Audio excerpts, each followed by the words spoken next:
Class third. आज हम lesson 6 छोटी शरारत बड़ा नुकसान का सेकेंड पार्ट पढ़ेंगे।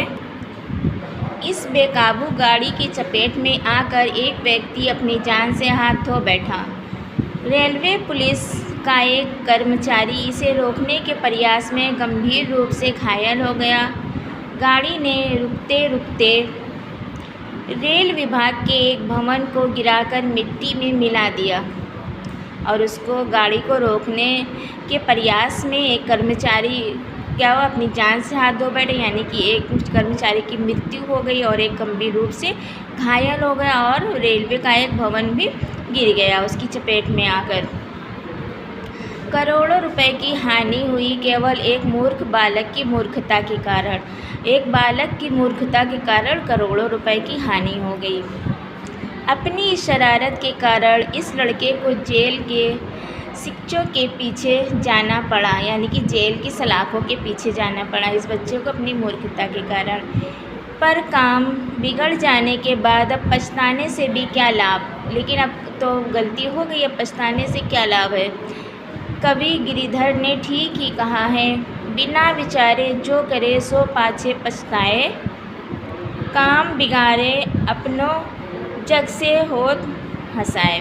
क्या कहते हैं कि बिना सोचे समझे जो काम करता है काम तो बिगड़ता ही है और जग में यानी कि संसार में उसकी जग हंसाई भी होती है।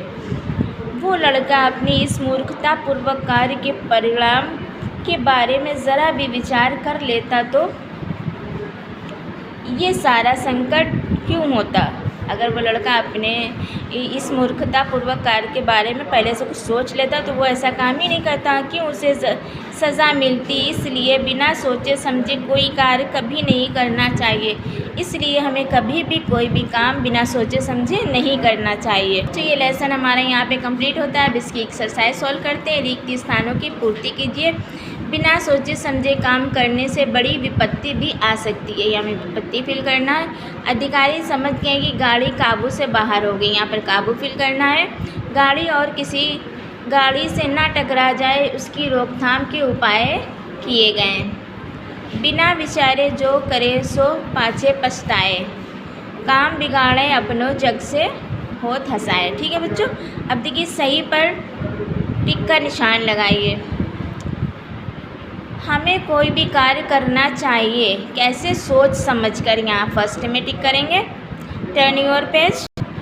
कि बच्चों ये घटना जब हुई उस समय घड़ी में बजे थे, कितने बजे थे, 3:30। यहाँ पर टिक करेंगे। ठीक है, अब देखिए भाषा कौशल, इसमें क्या है, निम्नलिखित शब्दों के विलोम लिखिए। मूर्ख, मूर्ख का बुद्धिमान, रुकना, रुकना का चलना, हानि, हानि का लाभ, आगे, आगे का पीछे, ठीक, ठीक का गलत, नीचे, नीचे का ऊपर। अब उसके बाद देखिए निम्नलिखित शब्दों के बहुवचन लिखिए। तो बहुवचन क्या होते हैं, एक वचन और बहुवचन। विपत्ति, विपत्ति का विपत्तियाँ, पुर्जा, पुर्जे का पुर्जे, गाड़ी, गाड़ी का गाड़ियाँ, मिट्टी, मिट्टी का मिट्टियों, विचार, विचार का विचारों, शरारत, शरारत का शरारतों। ठीक है बच्चों, अब देखिए निम्नलिखित शब्दों का शुद्ध रूप लिखिए। देखिए ये अशुद्ध वर्ड लिखे हुए हैं, इनको शुद्ध करके लिखना है। जैसे देखिए मूर्ख, तो ये इस तरह से लिखना है। वर्षीय, ये ऐसे करेक्ट है, ये इनकरेक्ट है, ये करेक्ट है। ठीक है, मूर्खता इस तरह से लिखेंगे। संकट इस तरह से लिखेंगे। प्रयास ऐसे लिखना है बेटा। परिणाम तो परिणाम ऐसे लिखना है। ठीक है, अब उसके बाद देखते हैं निम्नलिखित शब्दों का वाक्यों में प्रयोग कीजिए। ये शब्द दिए गए हैं, ये हमारे शब्द हैं, इनको वाक्यों में प्रयोग करना है। तो देखिए विपत्ति, बिना सोचे समझे कार्य करने से विपत्ति भी आ सकती है। ये वर्ड सेंटेंस में यूज़ करना है आप लोगों को। ठीक है, और दूसरा क्या है, वाराणसी। वाराणसी के समीप एक रेलवे स्टेशन पर एक खाली रेलगाड़ी खड़ी थी। ठीक है बच्चों, रफ्तार, गाड़ी तेज़ रफ्तार से आगे की ओर दौड़ने लगी। अधिकारी, रेलवे अधिकारी समझ गए कि गाड़ी काबू से बाहर है। बेकाबू, इस बेकाबू गाड़ी की चपेट में आकर एक व्यक्ति अपनी जान से हाथ धो बैठा। परिणाम, मूर्ख परिणाम की चिंता किए बिना कुछ भी कर डालते हैं। ठीक है बच्चों, ये लेसन यहाँ पे आपका कंप्लीट होता है।